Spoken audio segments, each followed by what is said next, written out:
દર્શક મિત્રો નમસ્કાર। આજે અમે આવ્યા છીએ ઓળિયા કે જેને કહેવાય કે અમરેલીથી 20-22 કિલોમીટર દૂર અને સાવરકુંડલાથી 8 થી 10 કિલોમીટર દૂર એવા ઓળિયા ગામમાં જેને કહેવાય કે 32 વર્ષ 32 એટલે કે 32 વર્ષથી સમૂહ લગ્ન થાય છે। એટલે કે જેને કહેવાય કે 1000 ની આસપાસ સમૂહ લગ્ન થયા છે દીકરા દીકરીના, એવું આપણે અનુમાન કરીએ તો એમના પ્રમુખ જે છે નરેશભાઈ, જે 2 વર્ષથી કાર્ય સંભાળી રહ્યા છે અને સતત ને સતત ચિંતા કરે છે કે સુરતના અહીંના જે વતનીઓ સુરતના લોકો એનો કોન્ટેક્ટ કરે છે, ગામના લોકોનો કોન્ટેક્ટ કરે છે, રાજકીય અગ્રણીઓ પછી મહાનુભાવો દરેકને સંપર્ક કરી અને જેને કહેવાય કે ધીમે ધીમે એકઠું કરી અને એક સમૂહ લગ્ન કરવા જઈ રહ્યા છે।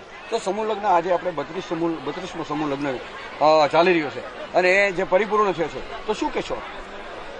અમારી 32 વર્ષથી સતત ઓળિયા ગામમાં મહેનત ચાલુ છે અને 32 વર્ષથી જ્યારે સૌરાષ્ટ્રમાં શરૂઆત કહી શકાય ત્યારના અમે સમૂહ લગ્ન કરીએ છીએ, જેની અંદર મને ગામનો પૂરેપૂરો સહકાર છે સમૂહ લગ્ન કરવામાં।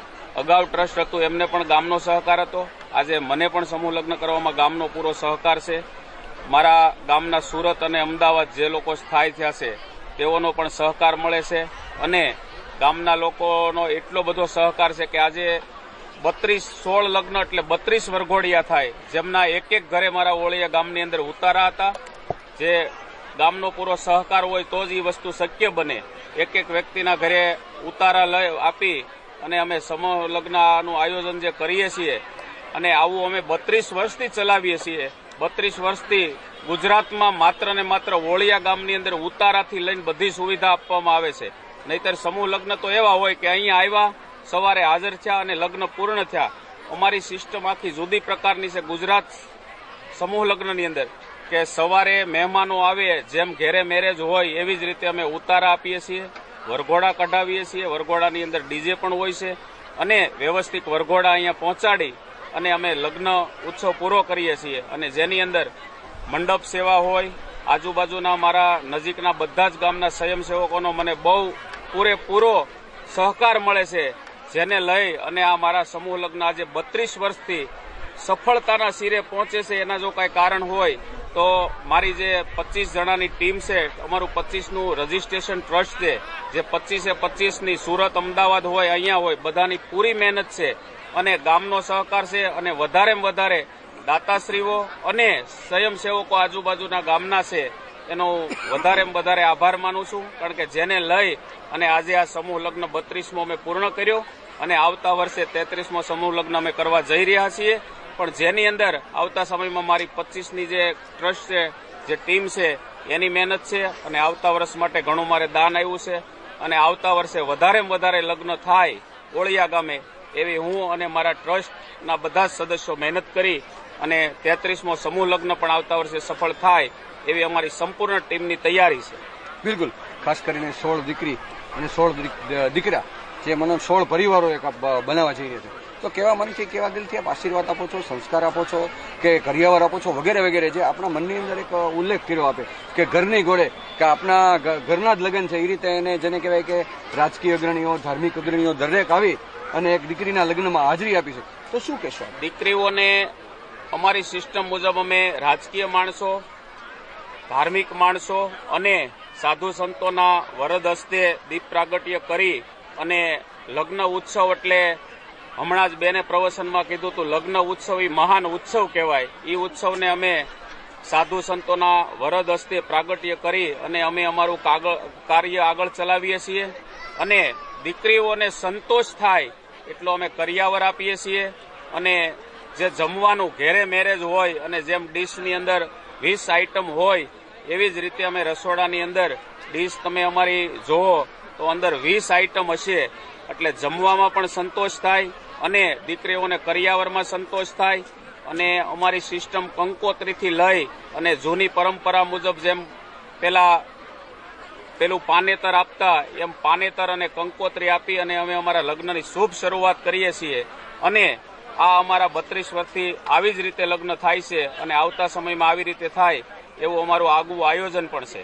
બિલકુલ, જેને કહેવાય કે ભારત સરકાર તરફથી નાના સાત ફેરા અને પછી કુંવરબાઈનું મામેરું, તો એ વિશે આપણે મને શું વિચાર્યું અને દીકરા દીકરીવાળાને શું સંબોધન કર્યું?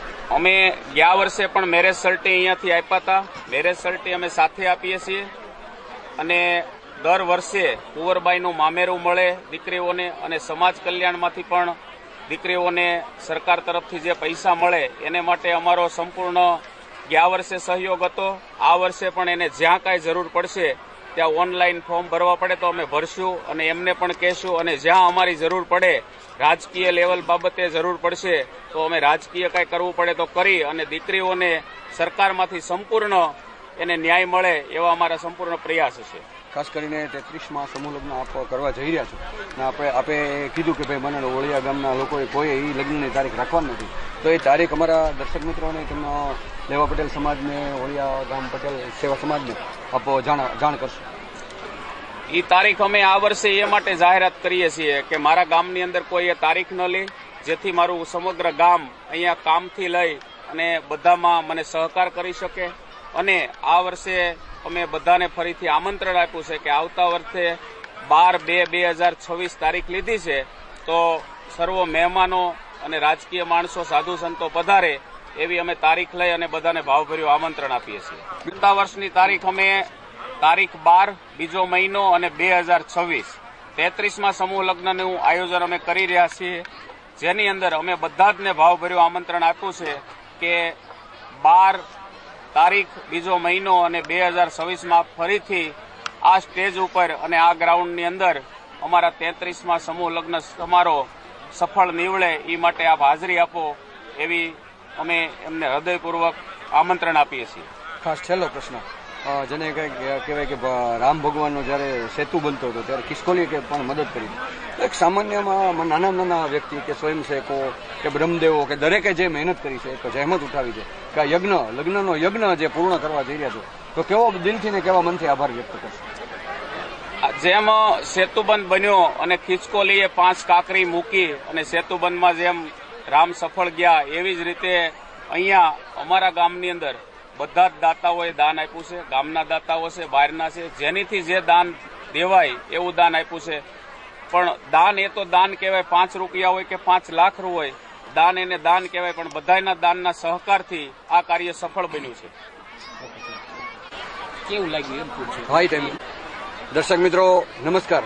પ્રમુખશ્રીનું જેને કહેવાય ઇન્ટરવ્યુ લીધું, અને ખાસ કરીને જે ઉદ્બોધક કે જેમાંને જે એન્કર તરીકેની કામગીરી કરી રહ્યા છે, તો ખાસ કરીને જે આપનો એક્સપિરિયન્સ, અનુભવ, અને સતત ને સતત આપ ઝીણી બાબતમાં ટેન્શન લઈને કે ભાઈ લાઇટવાળાને લાઇટનું સેટ કરો, ઓલું સેટ કરો, જે ચિંતા વ્યક્ત કરી, આપણે લગ્નનો જે અનુભવ વ્યક્ત કર્યો એ શું છે? ખરેખર જોઈએ તો આજે આ પટેલ સેવા સમાજ જે કામ કરી રહ્યું છે ને, એ એકદમ ખૂબ સારું કામ છે. આજે લાખો રૂપિયા ઘેરે લગ્ન પ્રસંગમાં ખર્ચ થતો હોય છે, અને એ ખર્ચની અંદર તમે જુઓ કે લોકો ખર્ચ કરતા હોય છે, 1000 1500 ની ડીશ બનાવતા હોય છે, લોકો આવીને જમીને જતા રહે. પણ જેની જોડેથી આજે નાનો પરિવાર કંઈ પણ બાકીમાં, ઉધારમાં કે વ્યાજે રૂપિયા લઈને આ લગ્ન પ્રસંગ કરતો હોય તો એને કોઈ ભૂલતું નથી. અને બને ત્યાં સુધી લોકો પછી એટલા પરેશાન થઈ જાય છે. જ્યારે આ પ્રસંગની અંદર મેં ખાસ કરીને એવું નિહાળ્યું છે કે નાના માણસો એમની છોકરીને ધામધૂમથી અહીંયાથી વળાવશે. અને આવો પ્રસંગ આજે સામાન્ય માણસની ઘરે કોઈ પ્રસંગ હોય ત્યાં આટલું બધું માણસો તમને જોવા નહીં મળે. આજના પ્રસંગની અંદર આપણે જોઈએ તો 10,000 થી પણ વધારે લોકો અહીંયા એકત્રિત થયા છે. સ્ટેજ ઉપર મોટા મહાનુભાવો, મોટા નેતાઓ, તેમજ આપણના સંતો મહંતોના પણ અહીંયા આપણને બધાને આશીર્વાદ મળ્યા છે. તો આજના દિવસે મને ખરેખર એવું લાગ્યું છે કે ખરેખર આ સમૂહ લગ્નની અંદર આપણે જોડાવવું જોઈએ અને બીજાને પણ આની અંદર પ્રેરિત કરવા જોઈએ. અને ખરેખર નાની બાબતમાં જો તમે વાત કરો તો દરેક વસ્તુની અહીંયા ખેવના લેવાય છે, અને દરેક વસ્તુ દરેક મંડપની અંદર કાયદેસર પહોંચે, વિધિસર લગ્ન થાય, અને પદ્ધતિસર આપણે જેમ કહેવાય ને એવા ઘરે પણ ના થઈ શકે એવા લગ્ન આજે ઓળિયા ગામની અંદર થઈ રહ્યા છે. બિલકુલ. ખાસ કરીને આપ મને લોકોને સંપર્કમાં, લોકોની સેવામાં સતત આપો છો, તો સમૂહ લગ્ન કરવાથી કયા પ્રકારના ફાયદા થાય? ઘણીવાર એમ કે દેખાદેખીમાં જાય તો બાપદાદાની જમીનો વેચી પડે એવો પ્રશ્ન ઉભો થાય. આખા પરિવારને 5-10 વર્ષ એમ કે મોંઘવારીના પીડામાં સહન કરવું પડે હોય એને તો કોઈ પ્રોબ્લેમ નથી. તો શું સંદેશો આપશો આજના યુવાનોને? આજના યુવાનોને મારો ફક્ત એટલો જ સંદેશ છે કે આજે બીજાને જોઈને આપણે જે આ કાર્ય કરીએ છીએ કે મારી પાસે વ્યવસ્થા નથી, બહારથી રૂપિયા ગોતી અને આપણે એક મોટી સારું એવું ફાર્મ લઈએ છીએ, લગ્ન કરીએ છીએ, અને એવા લગ્ન કરીએ છીએ કે બીજાને આપણે બતાવીએ કે ભાઈ મારા કરતા બીજા કોઈ પેલાના બાજુવાળા કરતા મેં સારા લગ્ન કર્યા. આવું આપણે એક સામાન્ય રીતે હોય છે. તો મારી દ્રષ્ટિએ તો એવું હોવું જોઈએ કે લગ્નની વિધિ છે ને એ કાયદેસર કરવી જોઈએ. બિલકુલ. એમાં કોઈ પણ જાતની કચાશ ન રાખવી જોઈએ. આજે જે બીજો અન્ય ખર્ચ જે બાહ્ય દેખાવા માટેનો જે ખર્ચ છે એ ખરેખર ઓછો કરવો જોઈએ. આપણા સમાજની અંદર મોટામાં મોટો જો ખર્ચ થઈ રહ્યો ને તો આ લગ્નની પાછળ ખર્ચ થઈ રહ્યો છે. તમે જુઓ લગ્નની અંદર ખાલી બ્યુટી પાર્લરના ખર્ચો જુઓ, મહેંદી મૂકવાનો ખર્ચ જુઓ, એ ખર્ચની અંદર 2-3 નાના સમાજની દીકરીઓ પરણી જતી હોય છે. આવો પટેલ સેવા સમાજ આપણો જે ખર્ચો કરી રહ્યો છે તો હું તો એટલું માનું છું કે આવા પટેલ સેવા સમાજના સમૂહ લગ્નની અંદર જો જોડાઈએ ને તો ખરેખર આપણે એ પૈસામાંથી જે લગ્ન કરી રહ્યા છે દીકરો દીકરી એ કંઈક આગળ પગલાં લે, સારો બિઝનેસ કરે, પોતાના જીવનની અંદર કંઈક કામમાં આવે, એમાં આપણે વાપરવો જોઈએ. તો વિશેષમાં કઈ કહેવા માંગતા હોય? બસ વિશેષમાં અમારું એટલું જ કહેવાનું, આવતો 33મો સમૂહ લગ્ન ઓળિયા ગામની અંદર આજે જે સફળતાપૂર્વક થયો છે એમના કરતા પણ વિશેષ સફળતા